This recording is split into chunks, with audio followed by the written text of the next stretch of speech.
جس حوالے سے میں آپ کے سامنے گفتگو کرنے جا رہا ہوں وہ محسنہ اسلام امہات المومنین ام المؤمنین حضرت سیدنا خدیجۃ الکبریٰ رضی اللہ تعالی عنہا کا تذکرہ مبارک ہے۔ آپ کی سیرت کے حوالے سے چند گھڑیاں آپ کے سامنے گفتگو کروں گا۔ حضرت سیدنا خدیجۃ الکبریٰ والدہ ہیں حضرت خاتون جنت حضرت فاطمہ الزہراء رضی اللہ تعالی عنہا کی، اور حضور صلی اللہ علیہ وآلہ وسلم کی پہلی زوجہ ہیں۔ آپ کی سیرت مبارکہ ہمیں بہت ساری رہنمائی ہماری کرتی ہے، یعنی کہ ہم آپ کی سیرت سے دیکھ سکتے ہیں کہ کس طرح آپ نے اسلام کی مدد فرمائی ہے۔ ہم آپ کی سیرت سے دیکھ سکتے ہیں کہ کس طرح آپ نے دین کی مدد فرمائی ہے۔ ہم آپ کی سیرت سے دیکھ سکتے ہیں کہ کس طرح آپ اس وقت کی تمام خواتین میں سب سے امیر خاتون تھی، لیکن آپ نے سارا مال اپنا اللہ کی راہ میں خرچ کر دیا۔ ہم آپ کی سیرت سے سیکھ سکتے ہیں کہ کس طرح انہوں نے حضور صلی اللہ علیہ وآلہ وسلم کی ڈیوٹی کی۔ ہم آپ کی سیرت سے دیکھ سکتے ہیں کہ کس طرح انہوں نے اللہ اور اللہ کے رسول کو اپنے اوپر راضی کیا۔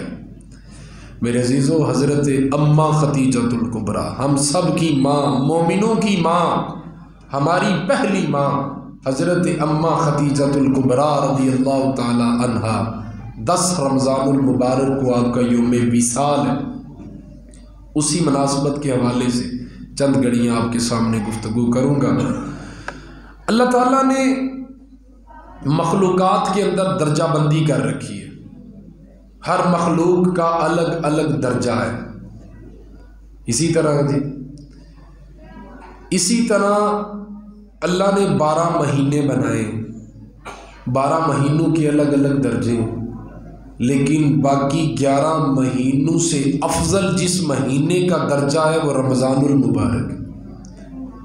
اللہ نے سارے دن خوبصورت بنائے، سوموار منگل بدھ جمعرات دن سارے خوبصورت ہیں، لیکن تمام دنوں میں جمعے کا دن مبارک دن ہے۔ بہت ساری جگہیں ایسی ہوتی ہیں جہاں کا پانی بڑا میٹھا ہوتا ہے، بڑا پیارا ہوتا ہے۔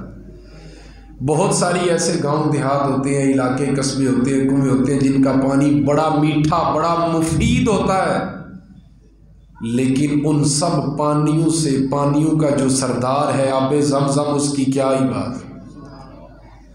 میرے عزیزو، ہر چیز کے اندر درجہ بندی اللہ نے رکھی۔ عام انسان سے مسلمان افضل ہے، مسلمانوں سے اولیاء افضل ہیں، اولیاء میں صحابہ افضل ہیں، صحابہ میں نبی افضل ہیں، نبیوں میں نبیوں کے سلطان افضل ہیں۔ اسی طرح حضور صلی اللہ علیہ وآلہ وسلم نے صحیح بخاری کے اندر ارشاد فرمایا، 3815 نمبر حدیث، مولا علی کرم اللہ تعالی وجہ الکریم روایت کرتے ہیں۔ آپ فرماتے ہیں کہ مجھے حضور سید عالم صلی اللہ علیہ وآلہ وسلم نے ارشاد فرمایا کہ اپنے وقت کے اندر سب سے افضل خاتون حضرت مریم علیہ السلام تھی۔ اپنے وقت میں سب سے افضل خاتون حضرت مریم علیہ السلام تھی، لیکن اس امت میں سب سے افضل خاتون میری زوجہ حضرت خدیجۃ الکبریٰ رضی اللہ تعالی۔ یہ حضور صلی اللہ علیہ وآلہ وسلم نے الفاظ ارشاد فرمائے۔ قرآن پاک میں بھی سورۃ الاحزاب کی آیت نمبر 32 میں بھی ارشاد فرمایا، یا نساء النبی لستن کأحد من النساء، اے نبی کی گھر والیوں تم کوئی عام عورتیں نہیں ہو، تم کوئی عام خواتین نہیں ہیں، بلکہ تم حضور کی ازواج مطہرات ہو۔ اور سورۃ الاحزاب کی آیت نمبر 6 میں ارشاد فرمایا، النبی اولیٰ بالمؤمنین من انفسہم وازواجہ وامہاتہم۔ پہلے تو اللہ نے ارشاد فرمایا کہ میرے نبی مومنوں کی جانوں کے قریب ہے، مومنوں کی جانوں سے بھی ان سے زیادہ قریب، اور پھر آگے ارشاد فرمایا جو میرے نبی کی بیویاں ہیں یہ میرے مومنوں کی مائیں ہیں، مائیں، یعنی کہ دلیل بنا دیا جو مومن ہوگا وہی حضور کی بیوی کو اپنی ماں تسلیم کرے گا۔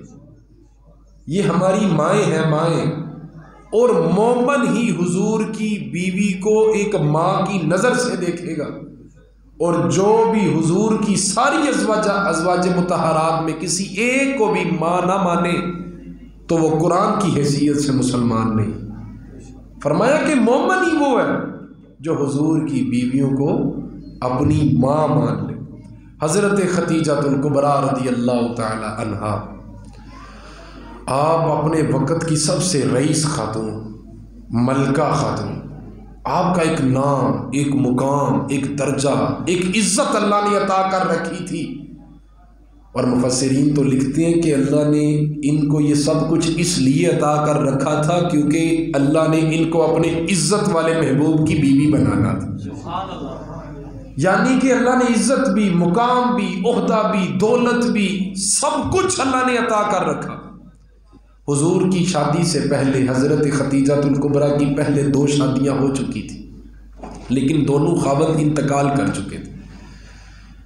حضرت خدیجہ الکبریٰ کو بعد میں بہت زیادہ لوگوں نے پرپوزل بھیجے، قریش کے بڑے بڑے سرداروں نے پرپوزل بھیجے کہ آپ مجھ سے شادی کر لیں، مجھ سے شادی کر لیں۔ آپ نے سب کو انکار کر دیا، آپ نے کہا مجھے شادی کرنی نہیں، اتنا گندا زمانہ ہے، اور اس زمانے کے اندر تم لوگ تو لالچی ہو جو میرے مال کی طرف دیکھتے ہو، تمہیں تو میرا پیسہ چاہیے، تو میں اب شادی نہیں کروں گی، کیونکہ میرے والدین نے جہاں پہلے میری شادی کی تھی میں نے وہاں کی، لیکن اب اس کے بعد میں شادی نہیں کروں گی۔ آپ نے 2 مرتبہ پہلے شادی کی اور 2 آپ کے بیٹے تھے، ایک کا نام ہند تھا اور دوسرے کا نام حالہ تھا، ہند اور حالہ 2 آپ کے بیٹے تھے۔ بڑے آپ کو سرداروں نے پرپوزل بھیجے آپ شادی کر لیں، آپ نے فرمایا نہیں، میں شادی نہیں کروں گی۔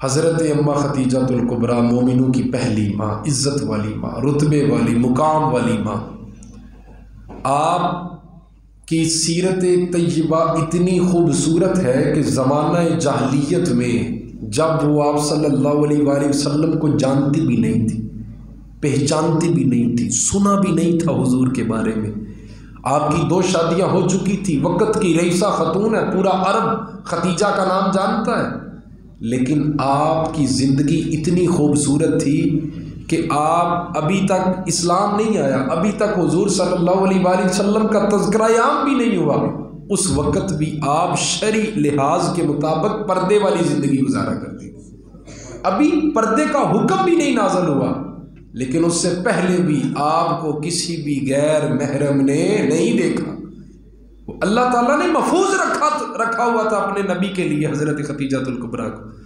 آپ بڑی خوبصورت، شاندار، پاکیزہ زندگی، اور زمانہ جاہلیت میں بھی آپ کو طاہرہ کے لقب سے پکارا جاتا تھا، طاہرہ طاہرہ کہہ کر پکارا جاتا تھا، طیبہ طاہرہ، اتنی پاکیزہ خاتون تھی ہماری ماں، یعنی کہ زمانہ جاہلیت کے اندر بھی ہماری ماں نے کسی غیر محرم کو اپنا چہرہ نہیں دکھایا۔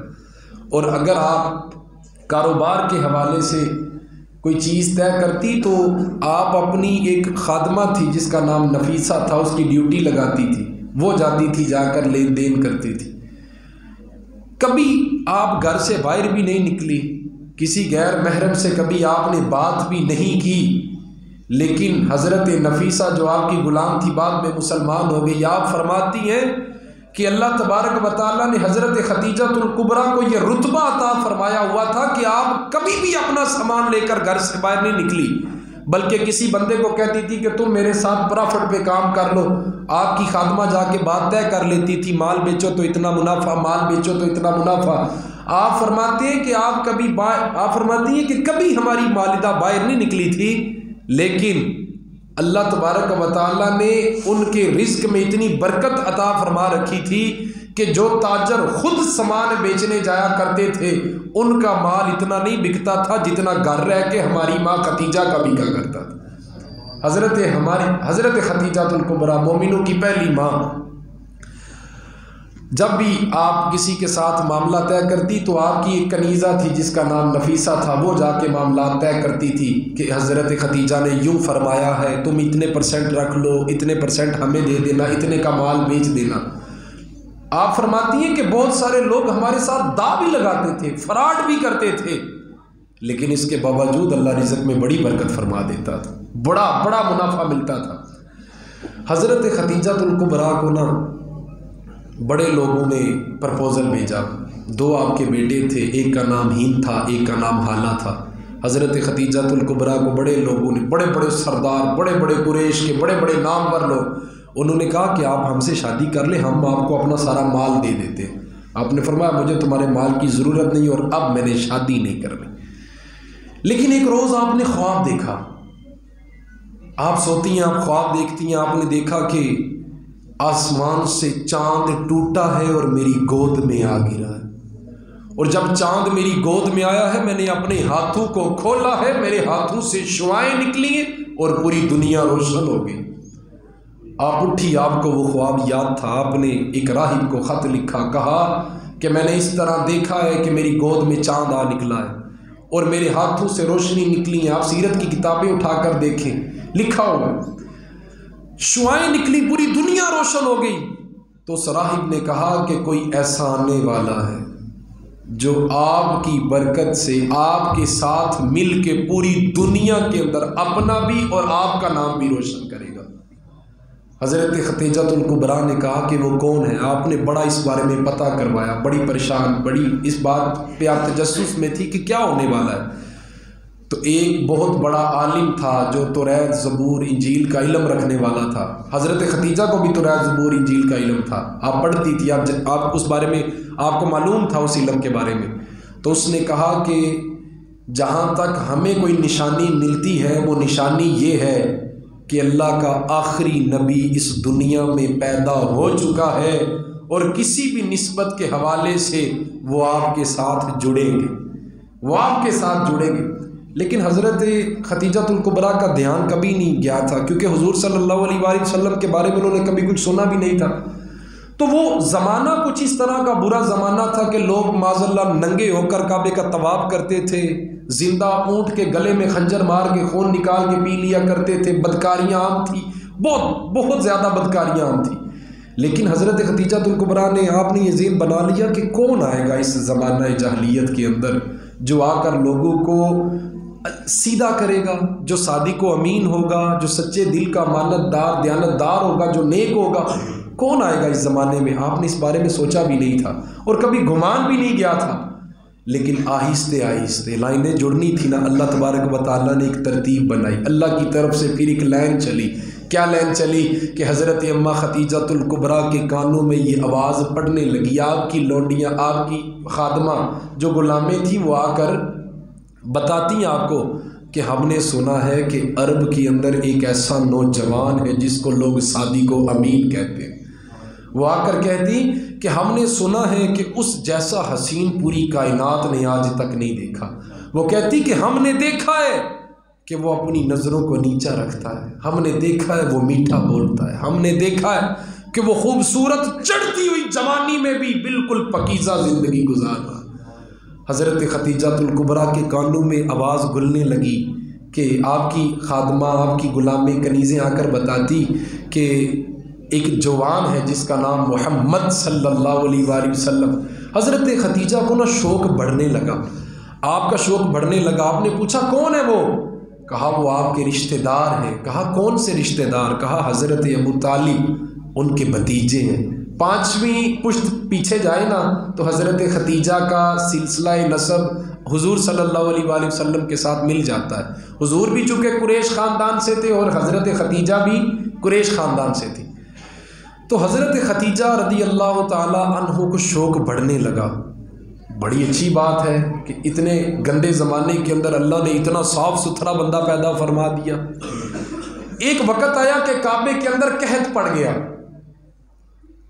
ہر بندہ ایک دوسرے کا مال ہڑپنے لگا، داغ خوری، فراڈ عام ہو گیا۔ حضرت خدیجہ الکبریٰ کا مال بہت سارے لوگ ہڑپنے کی نظر سے دیکھنے لگے اور آپ کو کہنے لگے آپ ہمیں مال دیں، ہم آپ کا بیچ کر آتے ہیں۔ لیکن آپ کو خبر ہو جاتی تھی، پتہ چل جاتا تھا کہ یہ بندہ میرا مال بیچنا نہیں چاہتا بلکہ قبضہ کرنا چاہتا ہے۔ آپ نے کسی کو اپنا مال نہ دیا، آپ پریشان بیٹھی تھی اپنی خادمہ کے پاس، آپ کی دوست بھی تھی یہ آپ کی خادمہ، تو آپ نے پوچھا کہ نفیسہ اب کس پہ اعتبار کیا جائے؟ کون ایسا بندہ جس پہ اعتبار کروں اور جسے میں اپنا مال دوں اور جو بندہ پیسے کما کر لائے؟ تو نفیسہ کہتی ہیں اب تو کوئی بندہ نہیں ملتا، ہر بندہ ہی جھوٹ بولتا ہے، کوئی سمجھ نہیں آتی کیا کریں، لیکن ہاں ایک بندہ ہے جس کے بارے میں نے آپ کو بتایا تھا، وہ آپ کے رشتہ دار ہیں نا، حضرت ابو طالب ان کے بھتیجے ہیں، ان کا نام محمد صلی اللہ علیہ وآلہ وسلم ہے، آپ ان کو کہیے، وہ سچے ہیں، وہ صادق و امین ہیں، ان کا لقب صادق و امین ہے، وہ دیانتدار ہیں، آپ ان کو کہیے وہ آپ کا مال لے کر جائیں۔ تو آپ نے حضرت ابو طالب کو بلایا، کہا کہ ابو طالب آپ تو بیوہ کی خبر ہی نہیں لیتے، یہ نہیں کہا کہ میں ملکہ ہوں، میں رئیسہ ہوں، میں بہت بڑی شہزادی ہوں، فرمایا کہ آپ بیوہ کی خبر ہی نہیں لیتے۔ کہا کیا ہوا؟ کہا کہ اب تو ہر بندہ میرے مال پہ نظر رکھ کے بیٹھا ہے، ہر بندہ میرا مال چھیننا چاہتا ہے۔ تو آپ نے فرمایا میں کیا مدد کر سکتا ہوں؟ کہا کہ آپ میرا مال لے کر جائیں شام اور بیچ کر آئیں۔ آپ نے فرمایا نہیں ختیجہ میں بہت بوڑھا ہو گیا، مجھ سے سفر نہیں ہو سکتا۔ تو حضرت ختیجہ چونکہ بات نکلوانا چاہتی تھی تو آپ نے فرمایا میں نے سنا ہے بڑا خوبصورت جوان ایک آپ کا بھتیجا ہے جس کا نام محمد ہے صلی اللہ علیہ وآلہ وسلم، اور لوگ اسے صادق و امین کہتے ہیں، وہ بڑا دیانتدار ہے، بڑا امانتدار ہے، آپ ان سے بات کریں نا۔ تو آپ نے فرمایا میں دیکھوں گا، اگر میرے بھتیجے مان گئے تو وہ جائیں گے، لیکن اگر وہ نہ مانے تو میں زبردستی نہیں کر سکتا۔ تو حضرت ابو طالب نے جا کر بات کی، نفیسہ آپ کی غلام وہ بھی آئی، اس نے بھی آ کر کہا کہ وہ بیوہ ہیں، یہ نہیں کہا کہ وہ رئیسہ ہیں، شہزادی ہیں، حالانکہ وہ تھی، لیکن حضور صلی اللہ علیہ وآلہ وسلم کی ہمدردی کے لیے، آپ کی ہمدردی حاصل کرنے کے لیے عرض کی کہ وہ بیوہ ہیں، آپ ان پہ کرم فرمائیں، آپ ان پہ کرم فرمائیں اور آپ ان کا سامان لے کر جائیں۔ آپ نے فرمایا ٹھیک ہے میں چلتا ہوں، لے چلوں گا۔ آپ کے چچا نے بھی آپ کو منایا، حضرت ابو طالب نے، تو حضرت سیدہ ختیجہ الکبریٰ کا سامان لے کر جانے کے لیے آپ تیار ہو گئے۔ حضرت ختیجہ الکبریٰ نے پہلے سن رکھا تھا کہ اتنے گندے زمانے کے اندر بھی یہ وہ واحد شخص ہے جس کی جوانی پاک اور صاف ہے اور خوبصورت اور پکیزہ الحمدللہ سے زندگی گزاری ہے، کبھی جھوٹ نہیں بولا، کبھی جھوٹی قسمیں نہیں اٹھائی، کبھی بد نظری بد کلامی نہیں کی۔ آپ نے اپنے غلام میسرہ کو کہا کہ میسرہ تو نے ان کے ساتھ جانا ہے اور 3 باتوں کا خیال رکھنا ہے۔ ایک بات یہ کہ تو نے دائیں بائیں نہیں دیکھنا، تو نے صرف ان کی طرف دیکھنا ہے کہ وہ کیا کرتے ہیں، ان کی طرف دیکھنا ہے کہ وہ کیا کرتے ہیں، کیسے کرتے ہیں اور ان کے ساتھ کیسے معاملات پیش آتے ہیں۔ اور دوسری بات میسرہ، تو صرف میرا غلام نہیں ہے بلکہ تو ان کا غلام بن کے جائے گا، ان کے حکم کے مطابق عمل درآمد کرے گا۔ اور تیسرا، اگر وہ مال گھاٹے میں بھی بیچیں تو اس پہ انگلی نہیں اٹھائے گا، خاموش رہے گا، اختلاف نہیں کرے گا ان کی رائے سے۔ میسرہ نے کہا جی ٹھیک ہے، ڈن ہو گیا، میں چلا جاؤں گا۔ حضرت ختیجہ الکبریٰ کا حکم ہوا، حضرت میسرہ چلے، حضور صلی اللہ علیہ وآلہ وسلم کی قافلے کی سرداری کے اندر، آپ کی سرداری میں قافلہ چل پڑا۔ میسرہ آپ کو دیکھ رہا تھا، 2 قدم پیچھے چلتا دیکھ رہا تھا کہ کیا کیا معاملات پیش آتے ہیں۔ حضور نے میسرہ کو آگے بلایا، ساتھ میں کھانا کھلایا پلایا، اس کا خیال رکھا، سواری پہ بٹھایا۔ اب میسرہ کو حضرت ختیجہ نے نصیحت کی تھی کہ تم نے دھیان رکھنا ہے ان کا اور ان کا غلام بن کے رہنا ہے۔ تو میسرہ لکھتے ہیں، ان کے بارے میں بتایا جاتا ہے، سیرت کی کتابوں میں آتا ہے کہ میسرہ اپنے دل میں یہ خیال کرنے لگے کہ میری آقا نے تو مجھے کہا ہے کہ ان کا غلام بن کے رہنا ہے، لیکن میں حکم پر ان کا غلام نہیں بن رہا بلکہ ان کو دیکھ کر ان کا غلام بن رہا ہوں، ان کا عمل دیکھ کر ان کا غلام بن رہا ہوں۔ تو اجے میرا محبوب نہیں ڈٹھا جنوں ویگ کے چن شرماوے، تو ہجے میرا محبوب نہیں ڈٹھا جنوں دیکھ کے چن شرماوے، جو رکھے ہاتھ پھلاں ہوتے تے ہاتھ پھلاں دے نال رل جاوے، تے بجلی ڈردی لشک نہ مارے کتے بےدبی نہ ہو جاوے، تے جے کھول دوے او ول زلفاں دے تے راہی راہ بھل جاوے، تے ادھی راتی دن چڑھ جاندے، ادھی راتی دن چڑھ جاندے جے رخ تو نقاب ہٹاوے۔ تو حضرت میسرہ جو بعد میں مسلمان بھی ہوئے، وہ کہتے ہیں کہ میں نے حضور کے چال چلن دیکھے، انداز دیکھے، معاملات دیکھے، میں عاشق ہو گیا، میں فدا ہو گیا آپ پہ، اور میں نصیحت پر غلامی نہیں کر رہا تھا بلکہ میرا دل کر رہا تھا کہ میں ان کا غلام بن جاؤں، میرا دل کر رہا تھا کہ میں ان کا ادب کروں۔ آپ فرماتے ہیں میں منڈی پہنچا، سامان لگا، مختصر کرتا ہوں، منڈی پہنچے، سامان لگا، ڈیریاں لگی، سب کی، ہماری ڈیری بھی لگی، لوگ قسمیں اٹھا اٹھا کر سامان بیچ، اس وقت کے جو بڑے بڑے بت تھے ان کے نام پہ بڑی بڑی قسمیں اٹھا کر سامان بیچ رہے تھے۔ آپ فرماتے ہیں کہ ہمارے پاس بھی کچھ لوگ آئے، حضور صلی اللہ علیہ وآلہ وسلم کے پاس بھی کچھ لوگ آئے، انہوں نے کہا ہمیں آپ کا مال پسند ہے، آپ قسم اٹھا کر گواہی دیں کہ آپ کا مال ٹھیک ہے۔ تو میسرہ کہتے ہیں کہ حضور صلی اللہ علیہ وآلہ وسلم نے بڑی جلالی طبیعت سے فرمایا تم مجھے کہتے ہو کہ میں بدھو کے نام کی قسم اٹھاؤں، میں تو ان کا نام لینا گوارا نہیں کرتا، اور تم کہتے ہو کہ میں ان کے نام کی قسم اٹھاؤں۔ مال خریدنا ہے تو خریدو، نہیں خریدنا تو نہ خریدو، میں قسم نہیں اٹھاؤں گا۔ میسرہ کہتے ہیں مجھے لگا کہ اس منڈی میں ہمارا مال نہیں بکے گا، کیونکہ حضور صلی اللہ علیہ وآلہ وسلم کی طبیعت باقی تاجروں سے مختلف ہے، باقی قسمیں اٹھا کر مال بیچ رہے ہیں، لیکن آمینہ کے لال نے قسم اٹھانے سے انکار کر دیا۔ میسرہ کہتے ہیں کہ جو باقی تاجر تھے وہ گاہکوں کے پیچھے جا جا کے قسمیں اٹھا کر مال بیچتے تھے، گاہک ان کی طرف مڑ کر نہیں دیکھتے تھے، لیکن جب آمینہ کے لال نے فرمایا نا میں قسم نہیں اٹھاؤں گا، مال خریدنا ہے خریدو، نہیں خریدنا نہ خریدو، میسرہ کہتے ہیں حضور اپنا رخ پھیرتے، گاہک آپ کے پیچھے پڑ جاتا۔ گاہک کہتا کہ حضور ناراض تو نہ ہوئے نا، مال آپ کا ہمیں پسند ہے، نہ قسم اٹھائیں، ہم آپ کا سامان خریدنے کے لیے تیار ہیں، آپ نہ قسم اٹھائیں، ہم آپ کا سامان خریدنے کے لیے تیار ہیں۔ میسرہ کہتے ہیں کہ مجھے لگا کہ یہ کیسے ہو گیا، آپ نہ قسم اٹھا رہے ہیں نہ بدھو کا کوئی ذکر کر رہے ہیں، لیکن پھر بھی مال ہمارا تیزی کے ساتھ سارا بک گیا۔ اور آپ کہتے ہیں کہ میں نے پہلے بھی بڑے تاجروں کے ساتھ جا کر اپنی آقا خدیجہ الکبریٰ کا مال بیچا ہے، لیکن جو آمینہ کے لال نے اس دفعہ ہمیں منافع لے کر دیا وہ زندگی میں کبھی اتنا منافع نہیں ملا۔ پھر آپ فرماتے ہیں کہ ہم وہاں سے واپس نکلنے لگے، میں نے دیکھا کہ جب دھوپ تیز ہوتی تھی تو ایک بادل آتا تھا، بدلی آتی تھی، وہ حضور صلی اللہ علیہ وآلہ وسلم پر چھاؤں کر دیتی۔ پھر کہتا ہے کہ راستے میں مجھے ایک راہب ملا، اس نے حضور صلی اللہ علیہ وآلہ وسلم کو سوتے ہوئے دیکھا تو اس نے مجھ سے پوچھا یہ شخص کون ہے؟ کہا کہ یہ بڑے نیک انسان ہیں اور بڑی عظیم ہستی ہیں، صادق و امین کے لقب سے انہیں پہچانا اور جانا جاتا ہے، بڑی پکیزہ زندگی گزارتی، کبھی جھوٹ نہیں بولا انہوں نے۔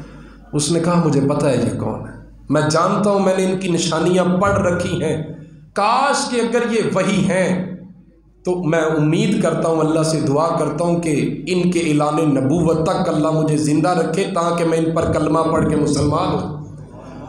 وہ دیکھتا رہا کہ یہ کون ہستی ہیں، اتنے بڑے، وہ میسرہ مزید ادب میں مزید محبت میں مبتلا ہو گئے۔ میسرہ کہتے ہم سامان بیچ کر واپس لوٹے، حضرت اماں خدیجہ الکبریٰ بھی بیٹھی تھی، آپ کی سہیلی بھی بیٹھی تھی۔ آپ کی سہیلی مجھ سے پوچھتی ہے کہ میسرہ سامان بیچ آئے؟ کہا ہاں بیچ آئے۔ سامان بیچ آئے؟ کہا خیریت سے آئے ہو؟ کہا خیریت سے آئے ہیں۔ نفیسہ نے پوچھا کتنا منافع ہوا؟ کہا جن کے ساتھ بھیجا تھا نا انہوں نے اتنا منافع لے کر دیا ہے کہ زندگی میں کبھی اتنا منافع نہیں ملا۔ کہا میسرہ مال کیسا بکا؟ کہا زندگی میں نے بھی گزاری ہے، لیکن اب میں نے پوری زندگی جو گزاری ہے وہ ساری زندگی ایک طرف، اور جو میں نے 4 دن ان کے ساتھ گزارے ہیں وہ ایک طرف۔ اتنی خوبصورت ان کی زندگی ہے، اتنا خوبصورت ان کا انداز ہے، میں تو قربان ہو گیا ان پہ۔ سہیلی کہتی ہے بس کر، ہم مانتے ہیں کہ بدلی ان پہ سایہ کرتی تھی، راہب نے تجھ سے پوچھا، وہ ان کے ہاتھوں سے بڑی کرامتیں ایسے ارہاس ظاہر ہوئے ہیں، معجزات تو نے دیکھے ہیں، اللہ کی طرف سے ان کے اوپر خاص تجلیات نازل ہوتی ہیں، چل بس کر بتانا کہ نفع کتنا ہوا؟ کہا نفع کا مجھ سے نہ پوچھو، نفع یہ ہوا کہ میں زندگی ان کے نام لکھایا۔ کہا میسرہ بتا تو صحیح۔ اب حضرت خدیجہ الکبریٰ نے پوچھا، آپ فرماتی ہیں بتاؤ کہ میرے محمد صلی اللہ علیہ وآلہ وسلم جن کے ساتھ آپ گئے تھے، جن کا خیال رکھنے کو میں نے بولا تھا، وہ کیسے دکھتے ہیں، کیا کرتے ہیں، کیا زندگی کا طرز عمل ہے ان کا؟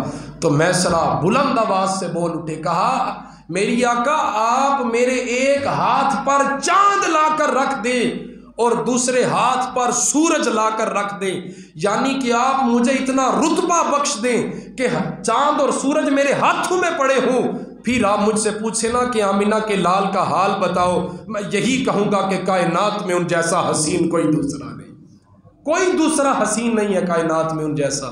حضرت خدیجہ الکبریٰ بڑی متاثر ہوئی سن کے۔ آپ نے پہلے بھی کافی سارا پیشن گوئیاں سن رکھی تھی کہ بڑی خوبصورت اور نیک اور بڑی خوبصورت پاکیزہ زندگی آپ گزار رہے ہیں۔ حضرت خدیجہ الکبریٰ کی عمر ہے 40 سال اور حضور صلی اللہ علیہ وآلہ وسلم کی عمر ہے 25 سال۔ حضرت خدیجہ الکبریٰ رضی اللہ تعالی عنہا وقت کی رئیسہ، مکے کی تمام خواتین میں سب سے امیر عورت تھی، اور اتنی امیر تھی کہ 20 کنیزیں، درجنوں غلام آپ کے ابرو کے اشارے کے منتظر رہتے تھے، رنگ برنگے کھانے، رنگ برنگے کپڑے، اتنا دن دولت کہ کروڑوں اربوں کی میں بات نہیں کرتا، کروڑوں اربوں کی میں بات نہیں کرتا، لیکن آپ اس وقت کی سب سے امیر خاتون مانی جاتی تھی۔ اور عرب کے بڑے بڑے سردار جو بہت بڑے بڑے کھرب پتی تھے اس وقت کے، انہوں نے رشتے بھیجے کہ آپ ہمارے ساتھ شادی کر لیں۔ آپ نے فرمایا نہیں، اس دور میں اب میں نے کسی سے شادی نہیں کرنی، کیونکہ یہ زمانے کے لوگ ہی بڑے گندے ہیں، لوگوں کا میرے مال پہ نظر ہے، وہ میرا مال ہڑپنا چاہتے ہیں۔ سرداروں نے کہا کہ ہم اپنا مال آپ کے نام لکھ دیتے ہیں، آپ ہم سے شادی کر لیں۔ آپ نے فرمایا میں نہیں کسی سے شادی کروں گی۔ لیکن جب آپ نے حضور صلی اللہ علیہ وآلہ وسلم کی زندگی کے بارے میں پڑھا اور آپ نے وہ ایک خواب دیکھ رکھا تھا کہ چاند آپ کی گود میں آیا، تو آپ کو وہ نشانیاں پھر ملنے لگی، آپ کا ذہن بن گیا۔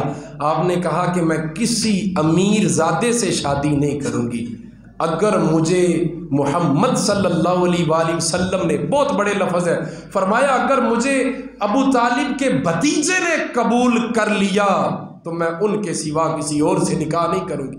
نفیسہ شادی کی دعوت لے کر حضور صلی اللہ علیہ وآلہ وسلم کے سامنے حاضر ہوئی۔ نفیسہ کہتی ہیں کہ میرا یہ خیال تھا کہ وقت کے بڑے بڑے نامور سردار حضرت خدیجہ کی شادی کی دعوت قبول کرنے کے منتظر تھے کہ اگر کسی کے پاس بھی میں چلی جاتی تو وہ اٹھ کے کھڑے ہوتے اور کہتے واہ واہ سبحان اللہ، بڑا بڑا پرپوزل آ گیا جی، ابھی کرو، فٹافٹ کرو اور شادی اور نکاح کرو، شادی آنے کے ڈنکے بجا دیتے وہ۔ لیکن جب میں حضور صلی اللہ علیہ وآلہ وسلم کی خدمت میں حاضر ہوئی، میں نے عرض کی کہ حضور خدیجہ الکبریٰ آپ سے نکاح کرنا چاہتی ہیں، تو کہتی ہیں آپ کے نہ چہرے کا رنگ بدلا، نہ تاثرات بدلے، نہ کچھ ہوا۔ میں بڑی تجسس میں چلی گئی، اتنی بڑی رئیسہ کا رشتہ لے کر آئی ہوں اور حضور تو ویسے کے ویسے بیٹھے ہوئے ہیں۔ میں نے عرض کی کہ حضور حضرت خدیجہ الکبریٰ کا رشتہ لے کر آئی ہوں۔ تو آپ نے فرمایا تم کہتی ہو کہ وہ کہتی ہے؟ کہا وہ کہتی ہیں۔ تو آپ کہتی ہیں حضرت نفیسہ کہ مجھے لگا تھا کہ آپ فوراً کرسی سے اٹھیں گے اور کہیں گے کہ واہ واہ سبحان اللہ، اتنی امیر خاتون کا رشتہ جس کے لیے بڑے بڑے سردار منتظر ہیں۔ تو حضرت نفیسہ کہتی ہیں مجھے لجپال صلی اللہ علیہ وآلہ وسلم نے ارشاد فرمایا ٹھیک ہے، میں اس پرپوزل کو قبول کرتی ہوں، اس پرپوزل کو قبول کرتا ہوں، لیکن میں اپنے چچا سے مشورہ کر کے بتاؤں گا کہ میں نے شادی کرنی ہے ان سے کہ نہیں کرنی۔ بہرحال شادی ہو گئی حضرت خدیجہ الکبریٰ رضی اللہ تعالیٰ عنہ۔ آپ کا نکاح ہوا حضور صلی اللہ علیہ وآلہ وسلم سے، اور آپ نے یہ پیغام بھیجا تھا کہ میری زندگی کے احوال اور طرح کے ہیں، وہ اپنی طبیعت میں شہنشاہ ہیں، اگر مجھ کو قبول فرما لیں تو میں ان کی ہر حکم پر پورا اترنے کو تیار ہوں، مجھ سے کسی بھی طریقے وہ شادی فرما لیں۔ حضرت ابو طالب رضی اللہ تعالیٰ عنہ، آپ سے پوچھا گیا تو آپ نے فرمایا ٹھیک ہے، اجازت ہے، آپ حضور صلی اللہ علیہ وآلہ وسلم سے کہ آپ شادی کر لیں۔ نکاح ہوا، شادی ہو گئی۔ حضرت خدیجہ الکبریٰ اس وقت کی رئیسہ خاتون تھی، جب حضور کے گھر تشریف لائی ہیں نا اور حضور کے دروازہ نور پر آئی ہیں۔ میں یہ نہیں کہتا کہ وہ کھرب پتی تھی، لیکن 20 کنیزیں اور درجنوں غلام ان کے ابرو کے اشارے کے منتظر رہتے تھے، لیکن جب وہ حضور کے ساتھ نکاح میں آئی تو حضور کے کپڑے انہوں نے خود دھوئے ہیں، حضور کے گھر پر خود جھاڑو لگایا ہے، حضور کے کپڑوں کو خود پیمند لگائے ہیں۔ اور خدا کی قسم ہماری ماں، مومنوں کی پہلی ماں، رتبے میں اول، عزت میں اول، مقام میں اول، حضور صلی اللہ علیہ وآلہ وسلم کی نگاہ میں عزت میں اول۔ آپ فرماتی ہیں کہ میں بڑی شہنشاہ خاتون تھی، لیکن جب میں نے سرتاج کے ساتھ نکاح کیا ہے، شہنشاہ کے ساتھ نکاح کیا ہے، میری طبیعت میں اتنی سادگی اور عاجزی آ گئی ہے کہ میں پیمند لگے کپڑے اب پہننا شروع کر دیں، پیمند لگے کپڑے آپ نے پہننا شروع کر دیے۔ آپ کی تیسری شادی ہوئی حضور صلی اللہ علیہ وآلہ وسلم کے ساتھ۔ حضور کی عمر مبارک 25 برس تھی اور حضرت خدیجہ الکبریٰ کی عمر 40 برس تھی، اور حضور نے جب مدینہ کی طرف ہجرت فرمائی تھی اس سے 3 سال پہلے حضرت خدیجہ انتقال فرما گئی تھی، اور حضور نے خود ان کی تدفین کی، خود جنازہ پڑھایا۔ حضرت عائشہ صدیقہ سلام علیہا فرماتی ہیں کہ حضور صلی اللہ علیہ وآلہ وسلم جب دن کے وقت آرام فرماتے تھے نا تو کسی میں اتنی طاقت نہیں ہوتی تھی حضرت ابو بکر صدیق یعنی کہ میرے باپ سے لے کر حضرت علی المرتضیٰ تک کوئی آ کر حضور کو جگا سکے. کسی میں اتنی طاقت نہیں تھی کہ کوئی آ کر حضور کو جگائے جب حضور دن کو آرام فرماتے تھے. کہتی ہیں ایک مرتبہ حضرت خدیجۃ الکبریٰ کے پہلے خامد میں سے 2 بیٹے تھے، ایک کا نام ہند تھا اور ایک کا نام حالہ تھا. حضرت عائشہ صدیقہ سلام علیہا فرماتی ہیں کہ حالہ آ گئے، حضرت حالہ آئے مسجد نبوی میں جو کہ بعد میں مسلمان ہو گئے تھے. حضرت حالہ آئے تو انہوں نے آ کر بلند آواز سے پوچھا کہ حضرت محمد مجتبیٰ صلی اللہ علیہ وآلہ وسلم کہاں تشریف رکھتے ہیں، وہ اس وقت کہاں ملیں گے؟ تو حضرت عائشہ صدیقہ سلام علیہا فرماتی ہیں کہ میں مدینہ میں تھی، مدینہ میں ہمارا گھر تھا اور حضور میرے گھر میں آرام فرما رہے تھے اور میں نے آج تک حضور کو کسی کے لیے اس وقت اٹھتے نہیں دیکھا تھا اور کسی میں اتنی طاقت نہیں تھی جو آ کر حضور کو اٹھا سکے. لیکن قربان جاؤں حضور کی حتیجہ حضرت اماں خدیجہ سے محبت پر کہ حضرت خدیجہ کے بیٹے آئے جو پچھلے خامد میں سے تھے جن کا نام حالہ تھا.